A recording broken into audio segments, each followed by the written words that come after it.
Olá, bem-vindos à última parte do seminário. Agora a gente vai falar sobre atuadores hidráulicos e eletrohidráulicos. Bom, um dispositivo hidráulico é um dispositivo mecânico que transforma energia hidráulica, pressão de um fluido basicamente, em energia mecânica, movimento. E o jeito mais simples de transformar esse movimento é gerar um movimento linear. Dá para gerar um movimento rotacional também, que é chamado de motor hidráulico. A gente vai ver sobre isso. O princípio físico por trás dessa transformação é a da lei de Pascal, que a gente já estudou em seminários anteriores, que diz basicamente que a pressão em um ponto vai ser igual em todas as direções. A pressão exercida em um ponto num líquido vai se propagar em todas as direções. Então, com isso a gente consegue, com uma área muito pequena, exercendo uma certa força, ou seja, vou ter uma determinada pressão aqui, que essa pressão seja a mesma, mesmo em uma área muito maior. De tal forma que a força total aqui seja muito maior também. Então, com esse princípio, a gente consegue, com esse tipo de atuador, a gente consegue gerar muita força. Bem mais força do que geralmente com outros tipos de atuadores. O funcionamento deles é bem parecido com o pneumático, que vai ser abordado por um outro estudante.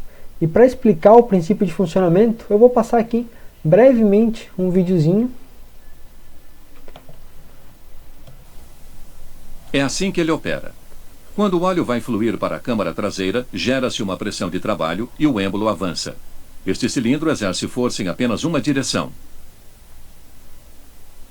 Mesmo reduzindo-se a pressão do óleo, Então a gente pode ver que aumentando a pressão do óleo, a gente desloca o êmbolo e com isso a gente consegue gerar um movimento linear. Bom, tem várias formas de eu fazer esse movimento.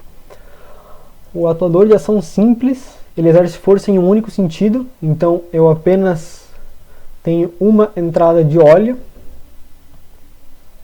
Tenho apenas uma entrada de óleo e o retorno dele ele tem que ser por alguma força externa. Então tem que ou ter uma mola que traga o meu êmbolo de volta, ou o próprio peso do equipamento, ou alguma outra coisa que vai forçar o êmbolo para o lugar, porque eu consigo apenas aumentar a pressão e diminuindo a pressão isso não faz o êmbolo voltar.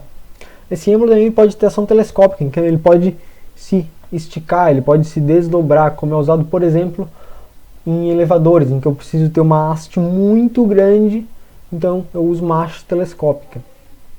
Os atuadores do tipo ação dupla, eles conseguem exercer nos dois sentidos, porque eu consigo injetar fluido nos dois sentidos, então eu tenho controle em relação a para onde a minha haste está indo. Então eu consigo empurrar a haste para um lado e depois trazer ela de volta, aplicando força também, sem precisar de uma força externa, eu consigo puxar ela de volta. Essa haste ela pode ser passante, então eu posso querer fazer essa movimentação para os dois lados, como em um carro, por exemplo, para fazer o controle das rodas. E ela tem a característica de que, pelos volumes serem diferentes, na hora que eu estiver preenchendo um dos lados do êmbolo versus quando eu estiver preenchendo a parte que o êmbolo também ocupa, a parte tem o êmbolo, essa área aqui, esse volume aqui vai ser menor, então a força que eu exerço ela também é menor. Então, para empurrar, eu consigo empurrar mais devagar, porque eu estou preenchendo uma área maior, porém com mais força, e na hora que eu estou retornando, como eu tenho um volume menor para preencher, eu consigo retornar com mais velocidade, porém aplicando menos força. Isso também é chamado de atuador diferencial. Por fim, o último tipo de atuador aqui, hidráulico, a gente consegue fazer um motor com isso. A gente consegue fazer uma ação rotativa, fazendo com que o fluido faça a rotação dessas pás, através de um esquema de injetar, tirar, injetar de novo. Então esses são basicamente os três tipos de atuadores pneumáticos. Esse controle do que entra e do que sai, normalmente, na forma como eu estou explicando, supõe que seria para uma bomba hidráulica, mas pode ser também por um acionamento elétrico, que é muito mais preciso, muito mais seguro, confiável. Então, quando a gente usa um acionamento elétrico para fazer o controle do meu dispositivo hidráulico, é chamado de atuador eletrohidráulico. Tem basicamente o mesmo funcionamento, tudo que eu falei é válido, mas a gente controla ele de uma forma elétrica. Então a gente consegue controlar e operar de uma forma muito simples, muito confiável e ainda ter a mesma potência, a mesma força que o atuador hidráulico tem.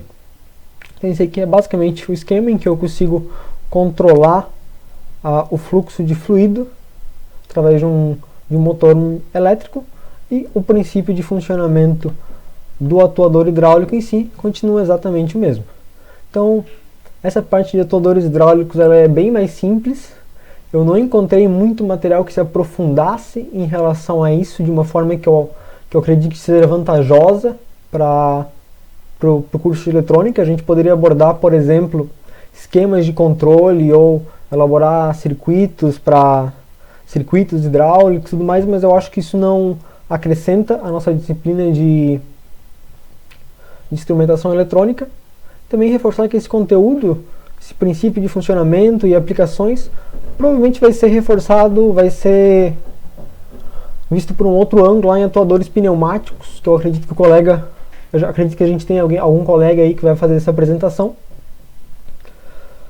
E os dois eles têm princípios de funcionamento muito parecidos.